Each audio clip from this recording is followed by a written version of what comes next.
آپ اگر تقریر نہیں دیں گے تو آپ کی بات کو سنیں گے. آپ اگر تقریر دینے کے آئے ہیں تو یہ تقریر کا سیشن نہیں ہے. آپ اپنا سوال کو مختصر کیجئے 3 یا 4 جملے میں. اگر 3 اور 4 جملے میں نہیں کر سکتے تو باقی کو موقع دیجیے. 2 منٹ لگے. آپ 2 منٹ مطلب 2 گھنٹہ نہیں، 2 منٹ، صرف 2 منٹ. ارے وہ آپ کا بھائی عیسائی بھائی 1 سیکنڈ کو 1 گھنٹہ بولتا ہے تو 2 منٹ کتنے ہو گئے؟ 120 گھنٹے. وہ محاورہ تھا صرف جی وہ محاورہ تن بات تھی، لیکن مانا اس بات کو چھوڑ دے. میں اپنی بات کر رہا ہوں، میں 2 منٹ بعد میں کمپلیٹ کر دوں گا. اصلی 2 منٹ شروع ہو گیا آپ کے 2 منٹ. ہاں جی، نوٹ کریں گے. کہا جاتا ہے اکارڈنگ ٹو قرآن اور مسلم کہ 4 آسمانی کتابیں ہیں، مطلب ورڈ آف گاڈ، تورات، زبور، انجیل اور قرآن. لیکن قرآن پاک کی حفاظت کا ذمہ اللہ تعالیٰ نے خود لیا ہے. تو باقی 3 کتابیں جو کہ آسمانی ہیں، ورڈ آف گاڈ ہیں، ان کی حفاظت کا ذمہ اللہ تعالیٰ نے خود کیوں نہیں لیا؟ اور اگر وہ تبدیل ہو گئی ہے تو اس میں ذمہ دار کون ہے؟ 1 منٹ ہو گیا صاحب، آدھا منٹ. Thank you. بالکل آدھا منٹ تو دوں گا. 2 منٹ بہت ہو جاتے. فری میں میں نے دیا آپ کی محبت میں. Thank you sir. میں آپ سے محبت کرتا ہوں. بھائی صاحب کا سوال ایک دم اچھا تھا ماشاء اللہ. 4 جملے میں آدھے منٹ سے کم. یہ صحیح ہے. آدھا منٹ لو، 1 منٹ لو. 2 منٹ بہت ہو جاتا ہے. فری پہ میں نے دیا. بھائی صاحب کا سوال ایک دم صاف ہے، ایک دم ستھرا ہے اور آسان اردو میں ہے کہ جب قرآن میں لکھا ہے کہ اللہ تعالیٰ کی 4 کتابیں ہیں، تورات، زبور، انجیل اور قرآن، تو اللہ تعالیٰ نے صرف قرآن کی حفاظت کیوں کی؟ باقی آسمانی کتاب، باقی جو اللہ کے کلام تھے اس کی حفاظت کیوں نہیں کی؟ بہت اچھا سوال، جس کا میں نے سوال مختصر سا دیا تھا. ڈیٹیل میں نے میری تقریر میں شاید آپ نے سنا نہیں ہوگا. اور بھائی صاحب صحیح کہتے کہ قرآن مجید میں ذکر اللہ تعالیٰ فرماتے سورہ رعد میں، سورہ نمبر 13 آیت نمبر 38 میں، وَلِكُلِّ أَجْلٍ کتاب، ہر دور میں ہم نے کتاب بھیجی، کتاب نازل کی. نام سے صرف 4 کا ذکر ہے، تورات، زبور، انجیل اور قرآن. تورات وہ وہی ہے، وہ کتاب ہے جو اللہ نے موسیٰ علیہ السلام پہ نازل کی. زبور وہ کتاب ہے، وہ وہی ہے جو اللہ نے داؤد علیہ السلام پہ نازل کی. انجیل وہ کتاب ہے، وہ وہی ہے جو اللہ نے عیسیٰ علیہ السلام پہ نازل کی. اور قرآن مجید اللہ سبحانہ و تعالیٰ کی آخری کتاب ہے، آخری نبی محمد صلی اللہ علیہ وسلم پہ نازل کی. بھائی صاحب کا ایک دم اچھا سوال ہے کہ اللہ نے جب قرآن مجید میں کہا، اور میں نے ذکر کیا سورہ ہجر میں، قرآن نمبر 15 آیت نمبر 9 میں، کہ ہم نے قرآن نازل کی، ہم اس کی حفاظت کریں گے. تو اللہ تعالیٰ نے صرف قرآن کی حفاظت کیوں کی؟ باقی آسمانی کتاب، باقی کلام کی حفاظت کرنے کا ٹھیکہ کیوں نہیں؟ بہت اہم سوال، بہت اچھا سوال.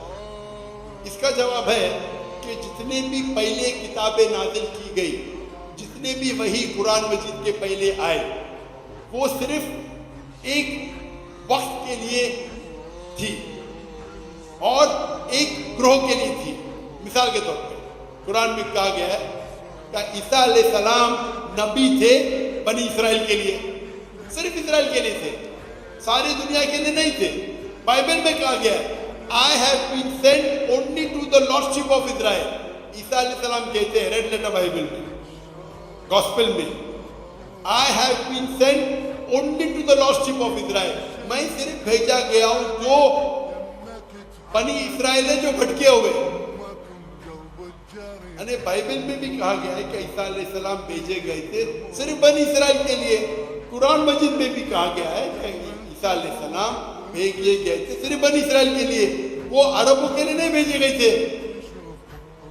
اور عیسیٰ علیہ السلام خود کہتے ہیں قرآن میں اور بائبل میں. عیسیٰ علیہ السلام فرماتے ہیں، قرآن میں پہلے کہوں گا سورہ صف میں، سورہ نمبر 61 آیت نمبر 6 میں، For Jesus Christ says, there will be a messenger to come by the name of Ahmad. عیسیٰ علیہ السلام فرماتے قرآن مجید میں ایک پیغمبر آئیں گے جو آپ کو کہیں گے، اس کا نام ہے احمد. اور کئی بار نیو ٹیسٹمنٹ میں لکھا ہے Gospel of John, chapter number 16, verse number 7.